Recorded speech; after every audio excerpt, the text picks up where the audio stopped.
Good morning student. मेरा नाम स्मृति यादव और मैं आज आपके सामने 12th क्लास का हिंदी का नेक्स्ट चैप्टर है जिसका जो नाम है कैमरे में बंद अपाहिज। मैं इसको लेकर आई हूँ। इसके जो राइटर नेम है वो है रघुवीर सहाय। यह एक कविता है। तो हम यहाँ पर जो आपकी कविता है जो कि इस प्रकार से है। इसका जो फर्स्ट है वो है, हम दूरदर्शन पर बोलेंगे, हम समर्थ शक्तिवान, हम एक दुर्बल को लाएंगे एक बंद कैमरे में। उससे पूछेंगे तो आप क्या अपाहिज हैं, तो क्या आप क्यों अपाहिज हैं? आपका अपाहिजपन तो दुख देता होगा, देता है। कैमरा दिखा इसे बड़ा बड़ा, हाँ तो बताइए आपका दुख क्या है, जल्दी बताइए, यह दुख बताइए, बता नहीं पाएगा। ये आपकी कविता है। तो इसका जो अर्थ है तो इस प्रकार से है कि दूरदर्शन के संचालक स्वयं को समर्थ और शक्तिमान मानते हैं। वे अपनी बात को दूर तक भेजने में समर्थ हैं। संचालक कहता है, हम स्टूडियो के बंद कैमरे में एक कमजोर और निरीह प्राणी को बुलाएंगे। हम एक लूले लंगड़े या अपाहिज को कैमरे के सामने लाकर उससे पूछेंगे तो हाँ बताइए क्या आप अपाहिज हैं, और वह इसका उत्तर दे। इससे पहले ही हम उससे पूछेंगे आप क्यों अपाहिज हुए। यह प्रश्न बहुत बेतुका होगा, इसलिए अपाहिज इस पर मौन रहेगा। तब उसके दुख को हम कुरेदेंगे। उससे प्रश्न पूछा जाएगा, आपका अपाहिज होना आपको बहुत दुख देता होगा। इस पर भी अपाहिज मौन रहेगा। तो उससे फिर बार बार पूछा जाएगा, क्या अपाहिज होना आपको सचमुच दुख देता है? बताइए क्या आप अपाहिज होने के कारण दुखी हैं। तो आपकी इसकी जो फर्स्ट जो आपकी पोयम है उसका कविता है उसमें यही पूछा गया है, अपाहिज से कि आप दुखी हो या नहीं हो, आप क्यों हो, ऐसा उसमें पूछा गया है। तो आपको ये बात तो समझ में आई गई होगी। कोई भी अपाहिज कभी भी खुश नहीं होता है, वह हमेशा दुखी ही रहता है। क्यों? मतलब शारीरिक रूप से तो दुखी रहता है, लेकिन मानसिक रूप से बहुत स्ट्रांग हो जाते हैं क्योंकि वो इसी कंडीशन में रहना सीख जाते हैं। तो इसका आपका जो अर्थ है बिल्कुल इजी है, शायद आपको समझ में भी आ गया होगा। तो मैं अब आपके सामने आपकी यहाँ पर 3 कविताएं, फर्स्ट, सेकंड और थर्ड। तो फर्स्ट तो यही है, इसके बाद आपकी सेकंड आएगी और उसके बाद आपकी थर्ड आएगी। और इसमें आपकी एक बार और बता दूं कि फर्स्ट में आपकी जो शब्दार्थ है आपकी बुक में उसके अर्थ दिए होंगे, तो आप उनको देख लेना। यहाँ पर जो दूरदर्शन है उसको शक्तिमान बताया है। इसके बाद आपकी आती है सेकंड। तो सेकंड में है आपका, सोचिए बताइए आपको अपाहिज होकर कैसा लगता है। कैसा यानी कैसा लगता है, हम खुद इशारे से बताएंगे कि क्या ऐसा। सोचिए बताइए, थोड़ी कोशिश करिए, यह अवसर खो देंगे। आप जानते हैं कि कार्यक्रम रोचक बनाने के वास्ते हम पूछ पूछ कर आपको रुला देंगे। इंतजार करते हैं आप भी उसके रो पड़ने का क्या करेंगे, इंतजार करेंगे। इसमें क्या फिर इसका, ये आपकी कविता थी, इसका अर्थ भी बहुत अच्छा है। अपाहिज फिर भी अपने दुख के बारे में मौन रहता है। तो कार्यक्रम संचालक स्वयं ऐसे इशारे होकर के पूछता है कि आपको इस तरह का दर्द होता है। सोचिए बताइए, जरा कोशिश करके लोगों को अपनी पीड़ा से परिचित कराइए। क्या आप श्रोताओं को अपने बारे में कुछ नहीं बताएंगे? यह बढ़िया मौका आप खो देंगे। आप सौभाग्यशाली हो कि आपको अपना दुख करोड़ों लोगों के सामने बताने का मौका मिला है। फिर कार्यक्रम संचालक कहता है कि हमें अपने कार्यक्रम को रोचक बनाना है, इसलिए जरूरी है कि अपाहिज व्यक्ति को अपने दर्द को खोलकर बताए। इसलिए हम उससे इतने सवाल पूछेंगे कि वह पूछ कर हम उसे रुला देंगे। यदि उसे दुख भी, वो बोलता है यदि उसे दुख नहीं भी होगा तब भी हमारी कोशिशों से हम उसको रुला देंगे। दर्शक मतलब देखने वाले को बोलते हैं। दर्शक भी उस क्षण की प्रतीक्षा करते हैं जबकि अपाहिज अपना दर्द बताते बताते रो पड़े।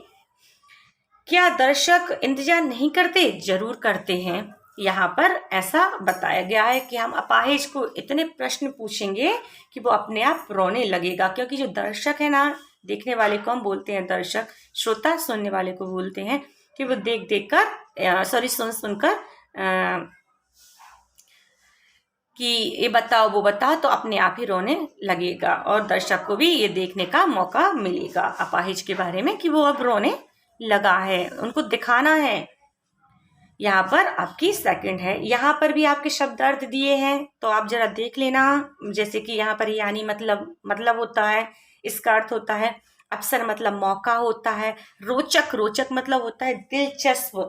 यहाँ पर आपकी ऐसी थोड़ी सी ये आईएमपी भी है। ये वाला जो मैंने आपको समझाया है ये आईएमपी है। इसको आपको बहुत अच्छे से समझकर आपको अपनी कॉपी में लिखना भी होगा, क्योंकि आपका एग्जाम पेपर में आ जाता है। इसके साथ ही आपको इसके जो राइटर नेम होते हैं, तो रघुवीर सहाय, मैं बार बार बोल रही हूँ, रघुवीर सहाय इसके राइटर नेम है। इसको भी आपको याद रखना है। तो आपको इतना समझ में आ चुका होगा। अब मैं आपको जो तीसरी कविता है मैं उसको समझाने जा रही हूँ।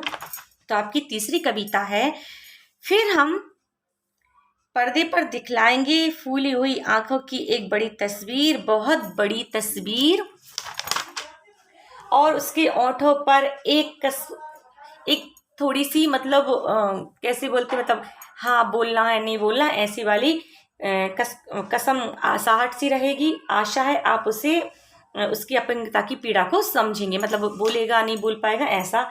एक और कोशिश होगी दर्शक, धीरज रखिए, देखिए हम दोनों एक संग रुलाने वाले आए हैं, मतलब हम दोनों एक साथ आपको रुलाने वाले हैं।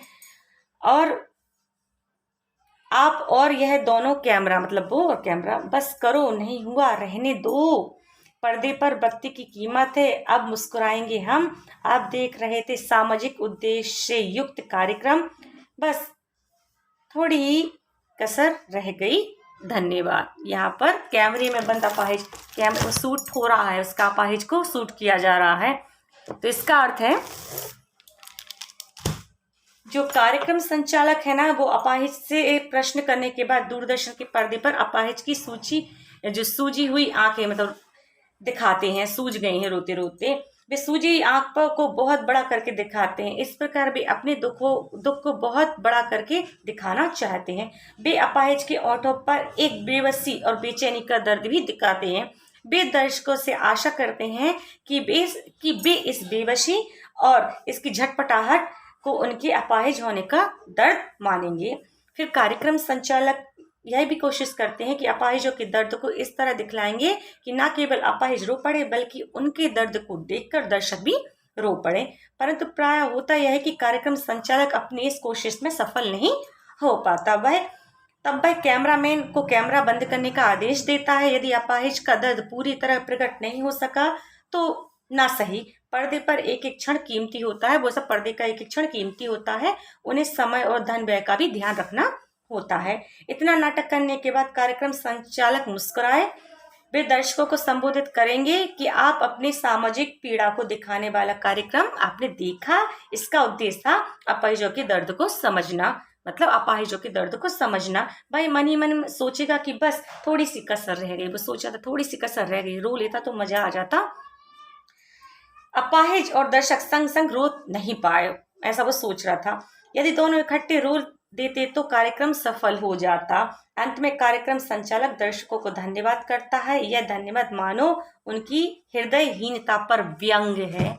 यहाँ पर कोई हमदर्दी नहीं थी अपाहिज पर, बल्कि उसका मजाक ही उड़ाया जा रहा था। मैंने आपको बोला ना कि जब भगवान किसी एक चीज से परेशान करते हैं तो दूसरी उनको बहुत शक्ति भी दे देते हैं, तब तो इस दुनिया में रहना आसान होता है। तो ऐसा ही इस अपाहिज के साथ था।